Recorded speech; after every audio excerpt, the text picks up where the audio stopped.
Doctor साहब, Shanghai ताउन तंजीम पाकिस्तान समेत खित्ते में क्या तब्दीली ला सकते हैं और उससे पाकिस्तान को क्या फ़ायदा हो सकता है इन फ्यूचर? बहुत सारे फ़ायदे हैं। ये तो शंघाई कॉरपोरेशन ऑर्गेनाइजेशन तो एक लेकिन अब इसमें इशू ये है ना कि ब्रिक्स में भी और इसमें भी बहुत से मुल्क ऐसे हैं जो चाइना के भी करीब हैं, चाइना के ज़्यादा करीब हैं, और कुछ मुल्क ऐसे हैं जो अमेरिका के ज़्यादा करीब हैं।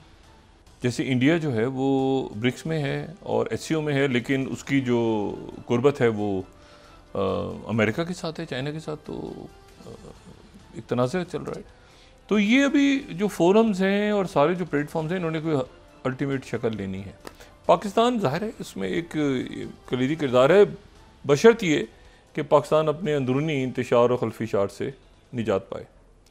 और आप बांग्लादेश में देखें, बांग्लादेश में जो है वो मुजाहरे हुए, एक बड़ा वहाँ पे बहरान पैदा हुआ तेज़ी के साथ, और तेज़ी के साथ फिर रियासत ने काबू कर लिया। और वहाँ पर ना हसीना वाजिद हैं ना खालदाजियाँ हैं, वहाँ पर एक इंतहाई आलमी सतह पे मोहतरम जो हैं वो डॉक्टर यूनुस मौजूद हैं, और उनकी काबीना में अक्सरियत जो है वो PhD, डॉक्टरेट, अपने अपने शोबों में ज़बरदस्त माहिरीन वो मुल्क चला रहे हैं, और मुल्क चल रहा है, ज़बरदस्त तरह से चल रहा है। तो ये है कि वो जब रियासतें सोचते हैं, लोग जो संजीदा होते हैं वो सोचते हैं कि मुल्क को कैसे चलाना है।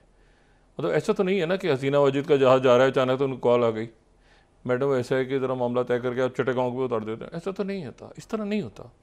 तो ये कि मतलब हम आपके साथ मामला तय कर लेते हैं और चट्टागांव को उतार देते हैं आपको, फिर देखते हैं आगे क्या मामला चलता है। ऐसे नहीं होता। जैसा रियासत डिसाइड करती है वो डिसाइड करती है और उसको आगे फिर मूव करती है। तो हमारे ये जो है ना, ये मैन मेड क्राइसिस और हंगर गेम्स और ये आ जाए वो ये ऐसे हो रहा है वो, मतलब ये टू मच हो चुका है। तो अब देखें किस तरह चलता है।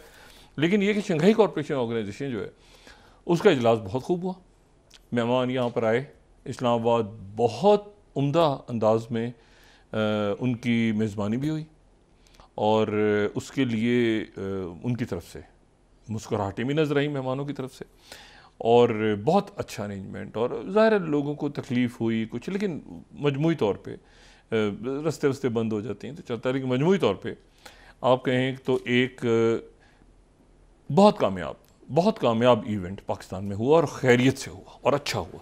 और उसका अलामिया जो था वो भी, उसमें भी कोई ऐसी बात नहीं आई जिससे कोई तनाज़ा खड़ा हो या कोई बात हो।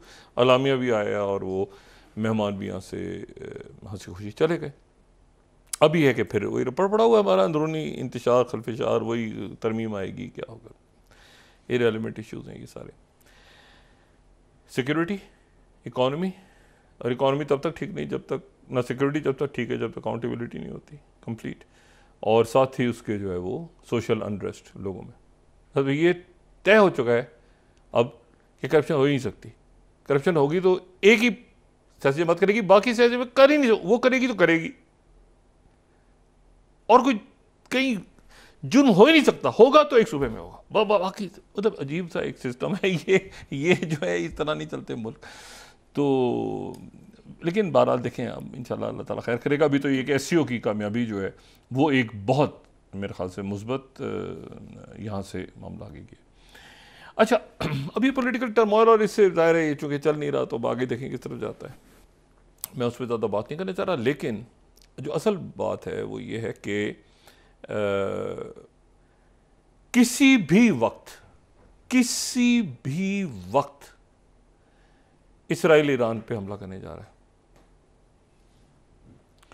और नेतन्याहू की तरफ से अमेरिकन्स को ये बता दिया गया, और अमेरिकन्स की भी ये अंडरस्टैंडिंग है कि ये 4-5 नवंबर का जो इलेक्शन है सदारती, ये उससे पहले होगा। और मैं जब हम यहाँ पे ये डिस्कस कर रहे हैं तो CNN पे ये ब्रेकिंग न्यूज़ चल रही है इस वक्त, 26 Israel's plan to strike Iran is ready, sources says.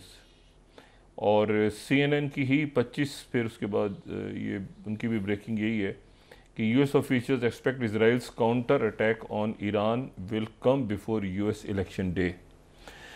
अच्छा, तो इसमें तो रह गए अभी मतलब है कि 16-17 दिन इस पर रह गए। उससे पहले जो है इसराइल एक अटैक करने जा रहा है और साथ ही ईरान की तरफ से ही कहा गया है कि हमारा जो जवाब होगा वो डिसाइसिव होगा, यानी फैसला कुन जवाब होगा। उनकी तरफ से कहा गया है कि हम इसको न्यूक्लियर पे या हम इसको ऑयल तंसीबात पे नहीं करेंगे, न्यूक्लियर पे शायद कर नहीं सकते जब तक अमेरिकन वेपन्स उनके पास ना हो, या ये कि ख़ुद वो कोई ऐसा वेपन लाएं। दोनों मुल्कों के दरमियान जो है ना, एक जो इस वक्त इंटरेस्टिंग बात है वो ये है कि इनके दरमियान सिर्फ मिसाइल्स के साथ ही अटैक हो सकता है एक दूसरे पे। मतलब अगर जहाज़ यहाँ आएंगे तो ज़ाहिर एयर स्पेस क्रॉस करेंगे मुल्कों की जी। और समंदरी जंग हो नहीं सकती। दोनों के दरमियान बहुत से ममालिक हैं। मतलब अगर हम नक्शे पे देखें तो इसमें जो है वो जॉर्डन भी है, तो सऊदी अरेबिया भी है, तो कुवैत भी है, इराक है और सऊदी अरेबिया है। नक्शा जो अगर हम देखें थर्ड जो स्लाइड है, तो ये सारे मुल्क जो हैं ये दरमियान में आते हैं। जॉर्डन है, ठीक है ना, तो ये इतना आसान फ़ज़ाई हमला भी नहीं है। अच्छा, जो ज़मीनी है वो तो बिल्कुल ही, मतलब ज़मीन के यहाँ से कैसे, मतलब इसराइल की फ़ौज यहाँ आएगी या ईरान की फ़ौज जाएगी वहाँ पे, या ये है कि समुद्री भी बहुत ही मुश्किल है कि वहाँ से इसराइल की बहरिया निकले और यहाँ से जो है वो क्रॉस करती हुई वो पहुँचे पूरा रेड सी, और उसके बाद जो है वो मतलब पॉसिबल नहीं है। तो एक ही तरीका है और वो ये है कि या तो एयर स्ट्राइक्स हों, उसके लिए भी फिर जहाज़ परवाज़ करें ईरान तक, या फिर ये है कि वो मिसाइल्स के थ्रू अटैक हो। तो यही है गालिबन, और तो इसका कोई मुझे तो नहीं समझ में आता है और किस तरह से इनकी दरमियान जंग हो सकती है। लेकिन ये कि ये जो दरमियान में बफर ममालिक हैं ये बहुत वसी हैं। और ईरान के जो वज़ीर ख़ारजा हैं वो आज जॉर्डन में थे और उर्दन में उनकी मुलाकात जो है शाह अब्दुल्ला से भी हुई, और शाह अब्दुल्ला के साथ मुलाकात हुई और शाह अब्दुल्ला ने उनसे ये कहा कि हमारा जो मुल्क है वो किसी भी इलाकाई तनाज़े में या जो मुल्कों के दरमियान जंग हो रही है, क्योंकि जॉर्डन के हवाले से ये बात ये आई थी पहले कि जॉर्डन ने अलाउ किया कि वहाँ से मिसाइल्स गए और जाके गिरे, एयर स्पेस से क्रॉस करके गए। लेकिन फिर जॉर्डन ने ये पॉइंट, उनका स्टांस ये है कि हम इसराइल को भी इस्तेमाल नहीं करने देंगे अपनी एयर स्पेस। तो अब एयर स्पेस तो जाहिर है कि जब मतलब एयर स्पेस भी अब जाहिर है कि वो तो अगर आउटर स्पेस पे आप जा रहे हैं तो वहाँ तो मतलब है कि ये मिसाइल्स जो हैं ये फिर पूछते तो नहीं है। मतलब बाद में आप कहते रहें कि हमारी एयर स्पेस कैसे गई, क्या हुआ, तो वो तो जब फायर होंगे तो हो जाते हैं तेजी के। 200 मिसाइल्स अगर एक ईरान ने फायर किए या वहाँ से जवाब होता है तो जाहिर है कि वो तो पूछेंगे तो नहीं। मतलब आपके ख्याल से इसराइल पूछेगा पहले मुल्कों से कि हम ईरान पे हमला करने जा रहे हैं, तो या ईरान पूछेगा जवाब देने से पहले? तो बात यह है कि वो जॉर्डन का दौरा किया है उन्होंने, और उसके बाद वो काहिरा जा रहे हैं, और काहिरा के बाद वो टर्की जा रहे हैं। तो ईरान अपनी तेज़ डिप्लोमेसी उसने तेज़ कर दी है, और साथ ही इसराइल ने कहा है कि हम जो है वो किसी भी वक्त अमेरिकन को हमला करने जा रहे हैं।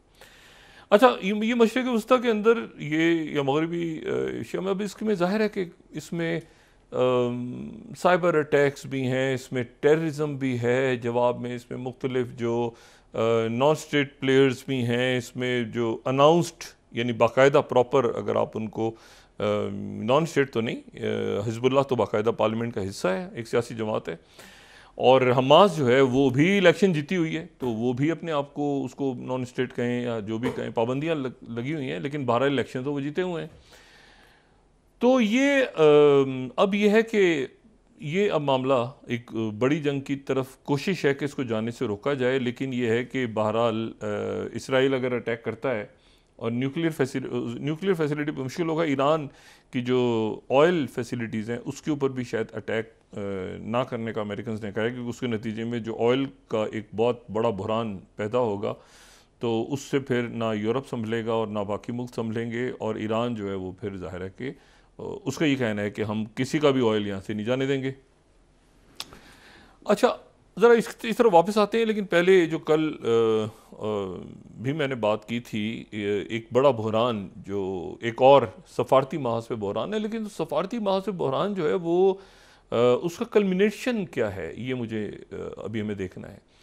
और सफारती बहरान जो है वो फाइव आइज़ के ममालिक जो हैं, अच्छा फाइव आइज़ के जो ममालिक हैं वो ज़ाहिर है नेटो का भी हिस्सा है और वो एक पूरा वेस्टर्न ब्लॉक है, ठीक है ना। अगर हम बरतानिया को, कनाडा को, अमेरिका को, ऑस्ट्रेलिया को, न्यूजीलैंड को, इन मुल्कों को लेते हैं तो ये मुल्क जो है ये असल प्रॉपर आप समझें कि जो वेस्टर्न ब्लॉक है जो एग्जिस्ट करता है दुनिया में, तो वो ये है। ऑल्दो ये है कि ऑस्ट्रेलिया वेस्ट में तो नहीं है, लेकिन ये है कि अगर आप दुनिया गोल है तो उसको वेस्ट में कह दें या ईस्ट में कह दें, उससे कोई फ़र्क नहीं पड़ता।